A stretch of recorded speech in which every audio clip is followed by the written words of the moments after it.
Greenmouth Grammar with Brenda. I'm Brenda, and we're here with another episode of the Quilter Circle Challenge. And this time it's coming from Deb, from Sewing with Debbie, and her challenge is Wonky Circles. So what we're going to do is we're going to insert her challenge video right in here, and you guys have got to watch this. This is so much fun. Hello everyone, it's Deb with Sew with Debbie. I've been asked to be part of a quilters challenge, so I'd like you to play along too. What is my challenge? My challenge is to do wonky circles. So I want you to put on your thinking cap, pull out your scrap bucket, and see what you can come up with. I also want you to watch and see what others can come up with and what I showed to you. So please follow along with the Quilters Challenge. This is going to be a very exciting thing to be doing. So until next time, sew safely and sew with Debbie. Bye for now. Okay, so Wonky Circles, hey? We're going to start out by showing you the quilt I made. This is the quilt I made. I decided, okay, my Wonky Circles are all ovals, right? And I just thought, oh yes, ovals would be so cool. But then I'm sitting there like, we have some beginners that are watching, and we have to make this easy. So we have to come up with a hack that will make sewing an oval easier for them. And I did come up with a hack, so you're gonna have to come watch and I'll show you what this hack is. And it's so much fun. But first, let's do our shout outs. Hair Crafts Goods and Bee Inspired Crafts. Both of those YouTube channels are in my show notes below, and both of them are new to me. I'm so happy that they were recommended to me. I was just like, wow, oh wow, there's somebody new that I don't know about. So we're gonna put them there. And if you guys like what you see there, please tell them that I sent you over there, and making comments, thumbs up, share, like, subscribe, give them some words of encouragement, hit the bell so you don't miss content of theirs.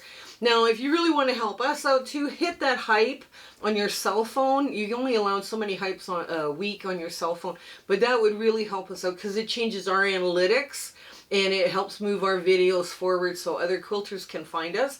We're just having so much fun giving these shout outs and all the rest of the stuff. It's just great. Also, we have a Facebook group, and it's warm and inviting, and we do all the same things normal Facebook groups do, like show finished quilts and whatnot that we're doing. But we have the virtual sewing room hosted by Discord. We have all sorts of fun community chats, and we do exchanges, fabric exchanges by country to keep postal costs down. The admins say, please answer the questions, agree to the rules, otherwise can't let you in right away. So they have to, go back and forth a bit. They're trying to do their best to keep that room, scammer free, and people, keep the dangers of certain things out and away. So that's basically what they're trying to do. Also, I speak for free to quilting guilds and quilting groups, and this is my way of giving back to the quilting community. So if you're looking for a speaker that talks about elements of design, making charity quilts, working with scraps, please put my name forward. I'd be delighted to make an accommodation to speak to your guild or group.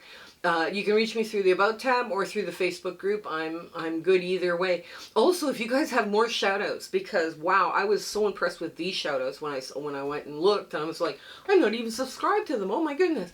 So I was hoping you guys would come up with more. I'm always happy to get more shout outs from you guys. Just don't let them know. And you can, like I say, let me know through the Facebook group or the email address. I'd be happy to add them onto my list. We're not going to tell them though. We're sneaking around doing something nice. So also I've been involved in 2 collaborations. And wow, I'm so impressed with the collaborations that we're doing. The first one was the Quilter Circle Challenge. And of course, this is one of those, one of the ones that we're doing. And it was Future Cat from New Zealand, Kelly from Kelly Quilts Plus, Kelly from Silly Moon Quilting, Sam Alberts, Michelle from Bits and Pieces, and of course Deb Morton, who is bringing forward Wonky Circles. And we're just having so much fun with this idea of Wonky Circles and having fun with the challenges too, because it's what it means to me their challenge, and of course now we're also challenging them and challenging you. So I mean, we're always fun, interesting stuff that we're looking at. Now also, Soya is running their charity drive for homeless in Alaska, and it ends August 15th. So please get on board with that. I know nothing more than when it ends, so you guys have got to contact them. Now I'm going to have their YouTube channel and their .com in the show notes below. So please, go check it out with them. The people who participated last year had a hoot, and it was so much fun. Now, there's another one. There's here. It's the Orchid Valley Quilt Guild, and that's out of Kelowna, British Columbia, Canada. And they're looking for 4 to 8 inch unfinished heart blocks. So if you want to do a charity, make a heart block in any of that 4 to 8 inch unfinished, throw it in an envelope. I'm going to have the address as to where you send it. And this is also going to be announced at Quilt Canada too. But if you're American and you want to send a heart block to a charity drive, yes, you just throw a quilt block into an envelope and off we go. Right, so I'm kind of excited because they don't know I'm promoting their charity drive on my channel. So I'm hoping very much that this will be welcomed. Let's see what else we got. Oh, Zoom Sew Dates, first Saturday every month. And we do first Saturday of every month, 9 a.m. 5 p.m. Mountain Standard Time, because I'm in Alberta, Canada. We have a blast in there, and I get all sorts of things done. So I think that's it. Yes. Come on in. We're going to get to the sewing of ovals for the Wonky Circle Challenge from Deb from Sewing with Debbie. Okay, we're at the sewing machine, and you're sitting there. I've got this great big cut ironing mat and everything. Well, this is the template you're going to need. Now, this is a cutting template for the yellow or your oval. Now, you could do ovals the way, people do ovals, but if you're a beginner, sometimes ovals can be very intimidating. So, now, for every oval you cut, you need a 12.5 by 6.5 inch rectangle, right? And I mean, we've got some pretty dark, crazy rectangles here, and they just look gorgeous. Now I'm going to just put them to the side for now. And I'm going to list all of these out. So the queen, you need 128 blocks, and it finishes at 96.5. And twin is 84 blocks, and it finishes at 72.5. The couch is 72 blocks, and 72.5. The twin is 72.5 by 84.5. The couch is 72.5 square, and the crib is 48.5 inches square, right? Because you've got like 2 of these blocks. Now a block is basically an oversized 4-patch. I'll show you that block later. But first, what we're gonna do, we're gonna give you a hack. It's actually easier to applique or top stitch these on than it is to sew them. So what I'm going to do is I got 2 different directions. I got one cut one and then cut one reverse. Now I'm just going to pour out some of this because it's easier to use it with a paintbrush. Now, if you have one of those pens that can load up with liquids, right? Go for it. Now, you also cut a template out of heat-resistant plastic. Now, you can see that this is not heat-resistant plastic. Ask me how I know, because I touched it with my hot iron, and it decided to not be heat-resistant anymore. So, what you're going to do is you're going to lay this down. Now, I've got a little pencil line there. It kind of tells me where I have to be. And I'm just going to soak this good with some laundry starch. Now what that laundry starch is going to do is going to ease the folding, right? It's going to make it much easier to get around this curve, because this curve is a constantly changing, an oval is by definition a constantly changing curve, right? So, that it makes it a little bit harder to sew than a regular circle, right? Because you've got to keep changing your direction and your steering as it's going under the sewing machine. So there's one. Now I'm just going to take that and put that like so. Now I'm going to just move this over and just take this very lightly and make sure this doesn't move too far off the plastic. And I only want to touch that edge. And the only thing I want to do is give it a crease, like a fold line, so I can see where this is without burning more plastic and taking all that time to get it off my iron, because that was not fun. Oh well, you get what you pay for, right? Heat resistant plastic, yeah, sometimes isn't so heat resistant. So now I've got a fold line, so now I'm going to really get in there and cook that starch, because I want a razor sharp edge, which I'm getting. Perfect. There we go. And we're just, the more of these you do, the better you get at them, by the way.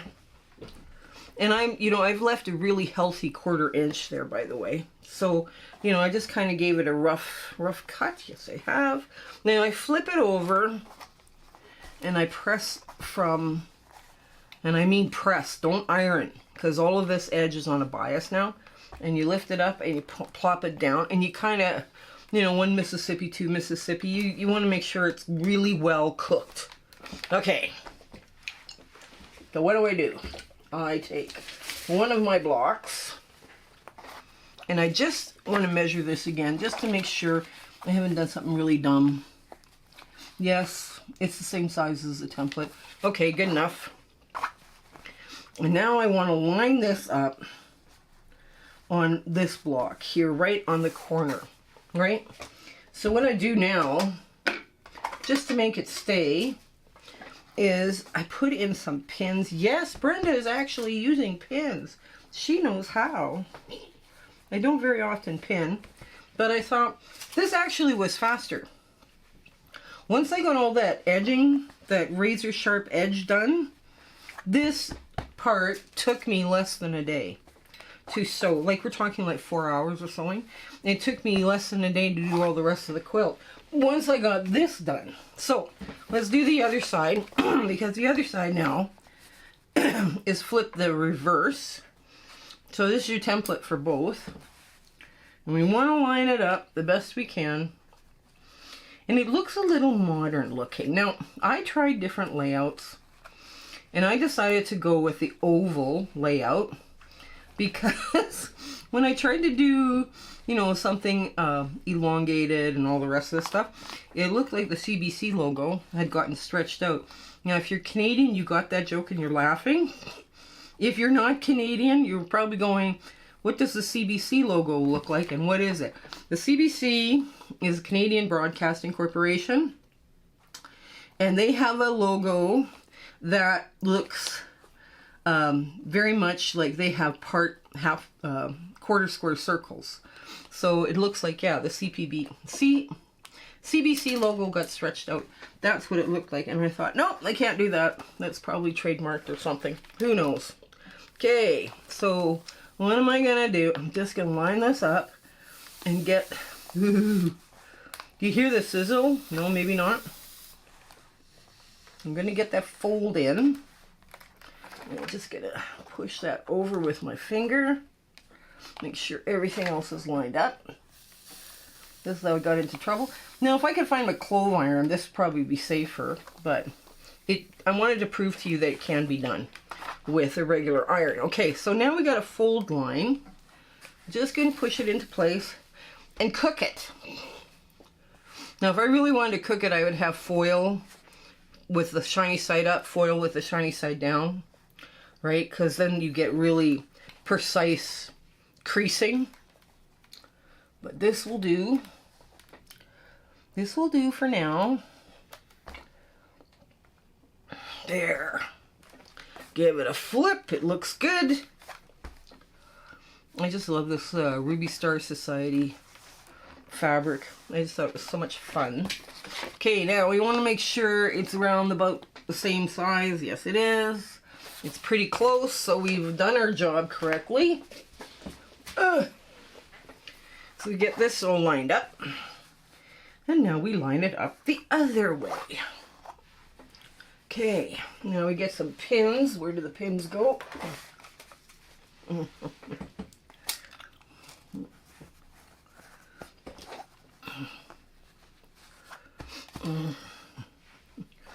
Oops, here we go. There.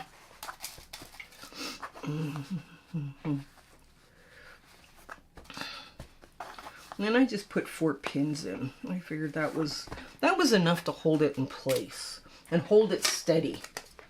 Okay, now I'm going to take a quick break, move all this stuff so we can get to the top stitching, okay? I'll be right back. Okay, we're back. We've got our 2 pieces sewn. Yes, I've got a board full of stuff that we're going to continue doing. But what we're going to do is we're going to start on this short edge here. Now, my foot on my sewing machine, I'm just going to show it to you here, has a long foot, a long toe, and a short toe. Okay, so the long toe is a 1/4 inch, right? It's a good 1/4 inch. Is right nice, perfect, you know, it's a scant quarter. This side, however, is, you know, just a tiny little 1/8. Now, what I'm going to do is I'm going to put this toe back on. Now, when you're doing your modern machines, hopefully you have a clear foot where you can see where you're top stitching, or you have a foot designed for top stitching. What I do when I need top stitching on my machine, I put the little toe on the blue and I put it right up against the yellow, right? So that will give me 1/16 top stitching. And what I do is I just go through nice and slow, and I take that curve as it comes. I don't get crazy.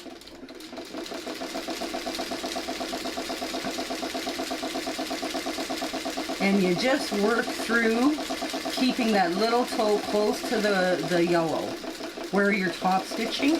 And like I say, I ended up with a 1/16 top stitch all the way through this.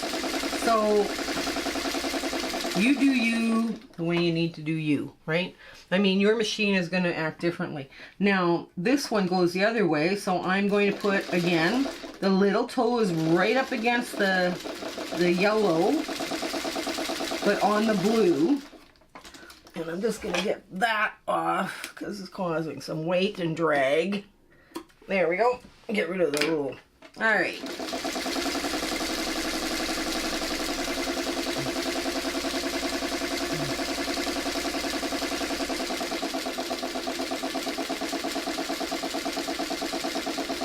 Now, as you get to that tighter curve, this is when you want to slow down,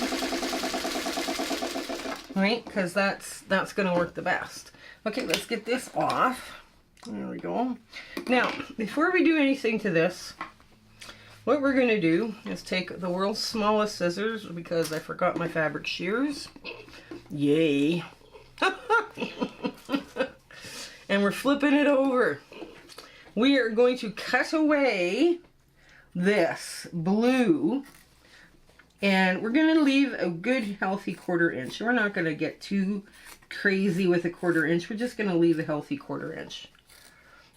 You know, it's fine. And what I did with these is I cut my potato chip squares out of them. So that's one block, or that's one side. And again, we do the other side. Now, I had all of this done. Like, I was really impressed how fast this came together. Once I had gotten all the starch painted on and pressed. Once I got all that done, it was just quick, fast, and easy. Quick, fast, and easy. Yes, we all need quilts that are quick, fast, and easy. So what I'm going to do, this becomes half of the block. Okay, and oops, we're going to change now to my 1/4 inch, because I like my 1/4 inch. I like my 1/4 inch foot. I picked it up off Amazon somewhere. I have no idea where I got it. And it's kind of like the situation, you got to kiss a lot of toads before you find your prince. And I'm so glad I found my prince. So now we start sewing them yellow to yellow. Oh, excuse me, yellow to yellow, and we want that to be sharp. Oops, at that right where they join the yellows. And if you're off a little bit, don't worry about it. It's fine. It'll be fine. Okay, get that done. And now that's half our block. The other half of our block, again, was done the same way, right? And we just sew them. One is going, okay. So now we sew it down the middle. Okay, and this will become our block. So basically we put it in an oversized 4-patch, and she looks beautiful.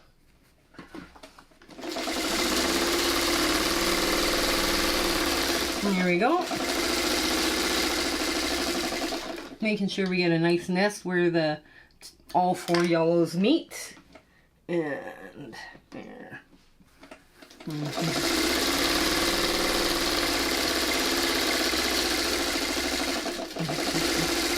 Okay, now this is just so crazy. So there's our block. That's our block. Now, the quilt I had up at the beginning was the quilt I made, but I had extras and I'm like, oh my goodness. So what I'm going to do is I'm going to make a baby blanket. I decided, okay, I've got enough left over if I play around and do this. So I'm going to do this by partial seams. I got a 12.5-inch square in the middle, right, to help me with my partial seam.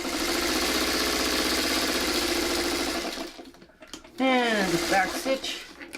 There's our first partial seam. There. Okay. So now this opens up into there. So we just put another block down. I have 3 other blocks that I made in full, and I just made a 4th block in front of you. That's how fast this comes together. Because it's an oversized block. Okay. Now you nest that end. There we go. There.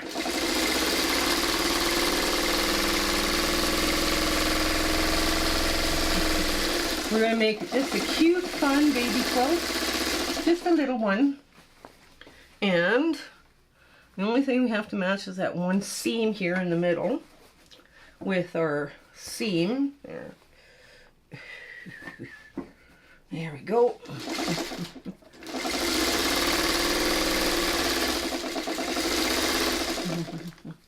There we go.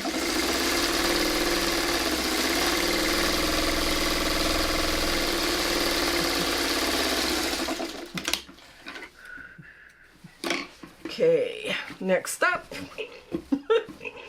We had so much fun with this. It was just hysterical how much fun we had with this. Okay.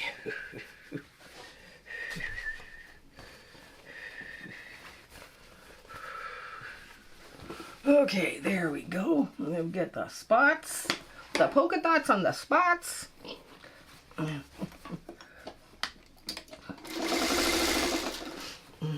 There.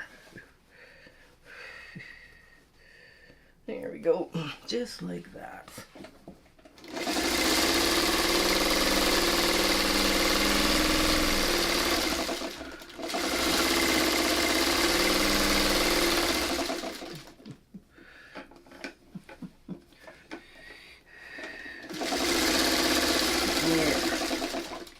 Here, and get rid of that thread. Nobody needs all those threads. And we're just going around a crazy leopard print. And we're hoping that leopard print kind of puts more blue into the situation. You know, more cobalt blue, or that deep blue. I just love deep blues, indigos, you name it, cobalts. Cobalts with black. prints. Oh my god, my favorite. I had a dress when I was younger and it had that black cobalt and black and cobalt mix. It was just stunning. It looked really good on me. That was definitely my color. Okay.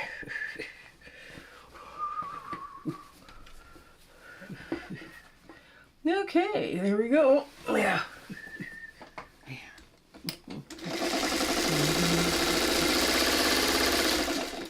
Okay, not quite the last seam, but it's the last one for a bit. Oops. There.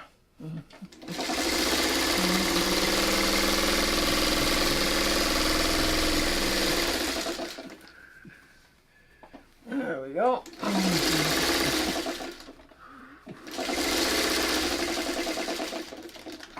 There. Oops. I got this mat now flying in different directions. Okay. There we go. Get that matched up, lined up, just like so.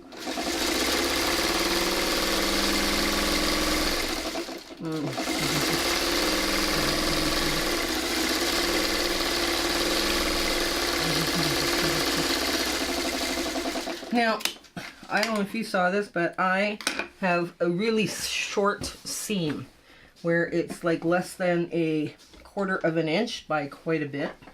And I'm going to just sew over that and correct it now while I've got it here. Might as well. I don't know what happened there, but that less than 1/8 will not do. There we go. So you just correct it. You just sew and correct it. That's all there's to it. There's no, if you make a mistake, just correct it. It's all right. I'm going to put that there, and last little bit. There we go.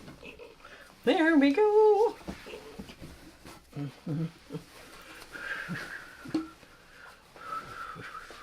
Okay, now, this is the last seam. So I'm going to start where the seam ended. Oops, wait a minute. My foot fell off. Just a sec here. Thank you for your patience in watching all of this.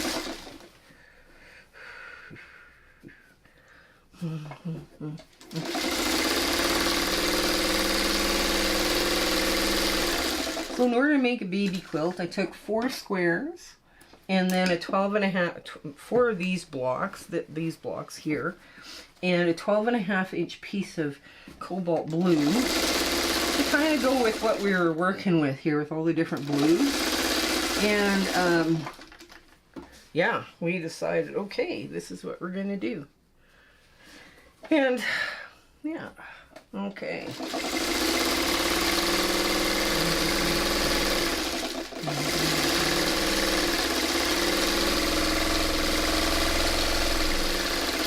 And with that, we are done. Woohoo! Okay, so let's just, okay, this is what we're doing. We did a partial seam quilt entirely. Now this all gets pressed away from the center square. Now what that's going to do is give you the extra you need. Instead of doing a border or whatever, you just put in sometimes, if you only got 4 squares, then you can't make much with it. You can make a lovely little throw. I'll show you in the big ta-da moment. Okay, so let's do that. Let's get to our ta-da moment. Okay, so you saw my hack on how to do ovals easier than sewing them. Yes, top stitching. Once I had managed to get that sharp razor edge on my applique pieces with the, the laundry starch and all, and the paintbrush and all that, this took me a day for the entire quilt. And I made these blocks as well, except for the one that you saw me make, right? I mean, that's how fast it is. That's a much faster hack than trying to figure out how to sew an oval because of all the changes in that curve that you're doing. So it might be easier for the beginners. And if you've been around a long time and you want to do it by, sewing an oval, fine, that works too. Now, this is the baby quilt I made. You've seen the twin size I've made for charity. This is the baby that we made with the partial seams and the 4 blocks I had left over. So this is what that looks like. right? So I think that'll be really cute for a baby quilt. You know, blues and yellows, I just happy, fun, bright colors. So anyways, I do hope you give this method a try. And I want to thank Deb from Sewing with Debbie for coming up with this challenge. The first thing I thought of when she said wonky circles, I was like, yes! And ovals came to mind, and I thought this would be the perfect time to play and make something look really fun and modern. So, anyways, you guys take care, and I hope you have a very peaceful week ahead, and life is treating you very gently. Okay? Alright, until we meet again, bye! My husband and I would like to thank you for all of your support and watching our videos and sharing and liking. It has just been, you've put us on such an amazing journey, and we are having so much fun. I hope everything is going so well in your life, and you know, your 1/4 inch is perfect, everything is working out for you. And we're just so happy to be part of your lives, and you having, like I say, you're watching us. I was just so thrilled that you're doing that. So I want to say goodbye, and I want to thank you with all my heart. Okay? Take care. Bye.